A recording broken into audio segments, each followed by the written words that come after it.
Bismillahirrahmanirrahim. Assalamualaikum warahmatullahi wabarakatuh. Alhamdulillahi rabbil alamin. Wassalatu wassalamu ala asyrafil anbiya'i wal mursalin. Nabiyina Muhammadin wa ala alihi wa sahbihi ajma'in. Amma ba'du. Para pemirsa TV Sunnah dan juga pendengar radio kita yang semoga dimuliakan oleh Allah Subhanahu wa taala. Alhamdulillah, pada kesempatan kali ini kita kembali insyaallah taala bersama-sama bisa menyimak sebuah kisah dari seorang tabi'in yang tentunya bisa kita ambil hikmah dan juga teladan yang bisa kita ambil dari mereka para tabi'in penerus dari generasi terbaik Rasul atau para sahabat ridwanullahu anhum jami'an. Salawat serta salam semoga senantiasa tercurahkan kepada junjungan Nabi kita Muhammad sallallahu alaihi wasallam, pada para keluarganya, sahabatnya dan orang-orang yang mengikuti langkah beliau hingga yaumil qiyamah. Dan tentu kita berdoa kepada Allah Subhanahu wa taala agar digolongkan sebagai orang-orang yang senantiasa mengikuti jalannya Rasulullah hingga Allah wafatkan kita semua di atas jalannya, di atas ketakwaannya, sehingga bisa mendapatkan ridha Allah Subhanahu wa taala. Pemirsa dan juga benar sekalian yang semoga dimuliakan oleh Allah Subhanahu wa taala, kisah kali ini datang dari seorang yang sebenarnya hidup di masa Rasul sallallahu alaihi wasallam, akan tetapi tidak memenuhi kriteria dari seorang sahabat, di mana seorang sahabat itu haruslah dia orang yang hidup di zaman Rasul, bertemu dengan beliau, kemudian beriman dengan beliau sallallahu alaihi wasallam dan meninggal dunia dalam keadaan Islam. Selebihnya tentu akan kita kisahkan dalam biografinya, kemudian beberapa potongan kisah yang bisa kita ambil hikmahnya, yang bisa kita ambil pelajarannya, dan mudah-mudahan tentunya bisa kita praktekkan, bisa kita tiru, bisa kita teladani dari beliau Masruq bin Al-Ajda.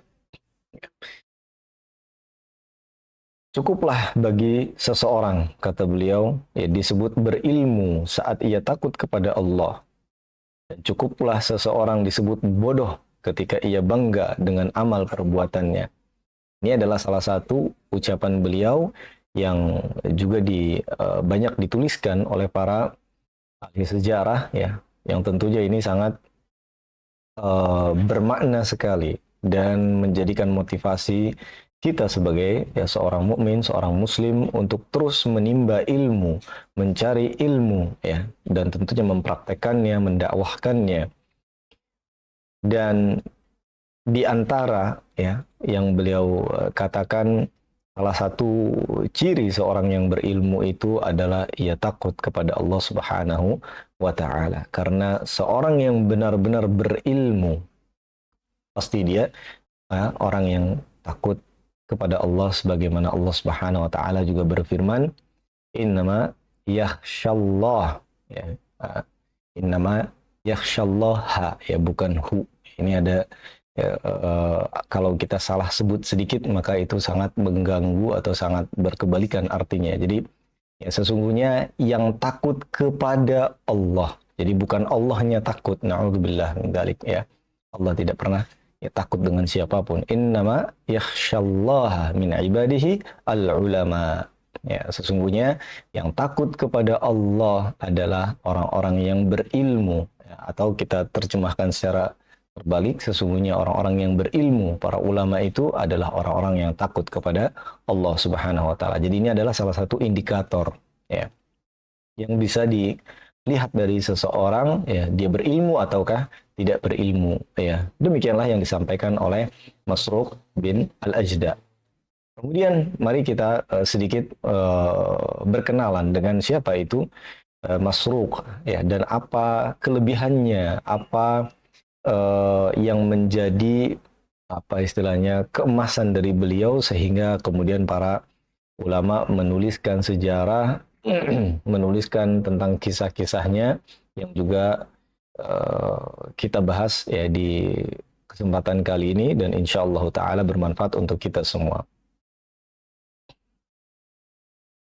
Beliau ya dikatakan atau dikisahkan oleh istrinya, ya, salah satu dari tanda ketakutan beliau kepada Allah Subhanahu wa taala sebagaimana tadi disampaikan, ya, dan menjadi indikator dari keilmuan beliau, ya. Disampaikan bahwa beliau ini kalau berdiri menghadap Allah Subhanahu wa taala, yakni maknanya salat menghadap Allah Subhanahu wa taala, ya, maka ia akan berdiri berjam-jam, sangat lama sekali, sampai kedua telapak kakinya pecah-pecah. Air mata istrinya mengalir karena ya rasa kasihan, ya, rasa sayang, sampai gemetar, pecah-pecah seperti itu. Ya, artinya saking lamanya ia berdiri ya menghadap kepada Allah Subhanahu wa taala.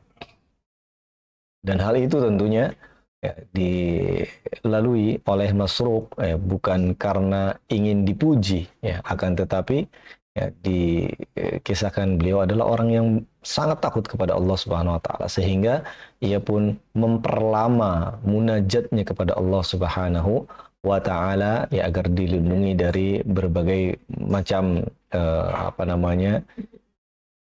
azab Allah Subhanahu wa taala bagi orang-orang yang melanggar ya aturan Allah, ya, atau larangan-larangan Allah Subhanahu wa taala. Dan beliau senantiasa meminta perlindungan kepada Allah dari azab-azabnya. Masruq bin Al-Ajda pernah mengatakan, ya, siapa yang ingin berbahagia mendapatkan ilmu orang-orang dulu dan sekarang, ilmu dunia dan akhirat, hendaknya membaca surat Al-Waqi'ah. Ini salah satu pesan beliau, dan kenapa disampaikan di sini, karena ada ya keterkaitan antara surat Al-Waqi'ah ini dengan dirinya, yakni ya, Masruq ketika membaca surat Al-Waqi'ah, ya, ia membacanya dengan penuh penghayatan, penuh konsentrasi, benar-benar dihayati surat tersebut. Dan surat ini menjadi surat yang sangat menarik baginya karena terkandung di dalamnya berbagai persoalan dunia dan akhirat, ya. Dan itulah surat Al-Waqi'ah yang ya, dipahami oleh beliau Masruq bin Al-Ajda, seorang tabi'in yang dikatakan ya sebagai thiqah juga, orang yang sangat terpercaya di masanya. Beliau sempat sholat ya di belakang Abu Bakar As-Siddiq, atau sering, ya dikatakan sering, bukan sempat tapi sering sholat di belakang Abu Bakar As-Siddiq. Artinya beliau ya semasa kehidupannya dalam Islam, ya semasa sejak beliau baligh, ya beliau terus mengikuti timeline ya dari sejarah Islam ya dari Nabi Muhammad SAW. Namun sayangnya ya beliau masih sangat kecil, baru terlahir ya di masa tersebut. Namun setelah beliau dewasa, bertemu dengan Abu Bakar, sholat di belakang Abu Bakar, kemudian di masa Umar, Utsman dan yang lainnya, ya beliau ya termasuk salah satu ya dari tabi'in yang begitu banyak menimba ilmu dari para Khulafaur Rasyidin dan juga para ulama dari kalangan sahabat ridwanullahu anhum jami'an. Ya, beliau sering salat di belakang Abu Bakar As-Siddiq, dan kedua telinganya terbiasa mendengar seruan-seruan Islam sejak jari jemari tangannya masih lentik. Maksudnya ketika beliau lahir, ya Islam sudah disiarkan oleh Nabi Muhammad SAW. Ia menyaksikan masa-masa krisis pada kaum muslimin di akhir pemerintahan Utsman, ya, yang masih hidup beliau, kemudian selamat dari krisis tersebut, dan ia dikenal juga sebagai seorang hakim yang adil ketika beliau sudah dewasa. Suatu hari ia pernah mengatakan, seandainya aku memutuskan suatu masalah sesuai dengan kebenaran, kata beliau, itu lebih baik daripada, atau lebih ia cintai daripada bersiaga, daripada ikut serta dengan ya pasukan yang berperang di jalan Allah Subhanahu wa taala. Artinya, ya beliau benar-benar memberikan sebuah pelajaran yang sangat berharga tentang keadilan bagi seorang pemimpin. Yang tidak main-main tentunya, karena seorang pemimpin membawahi banyak orang.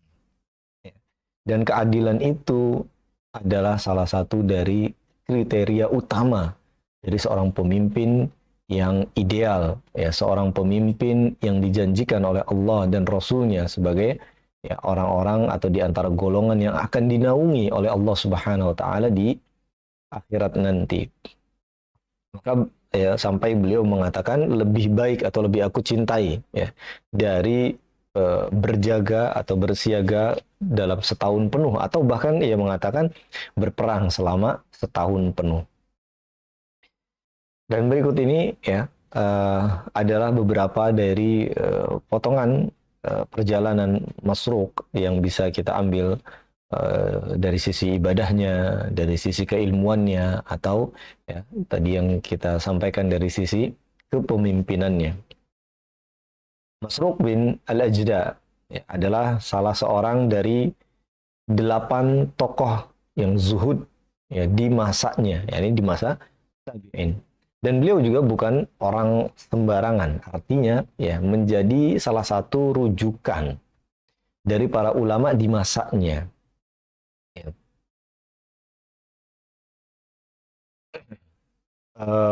Beliau adalah seorang imam yang teladan dan diteladani.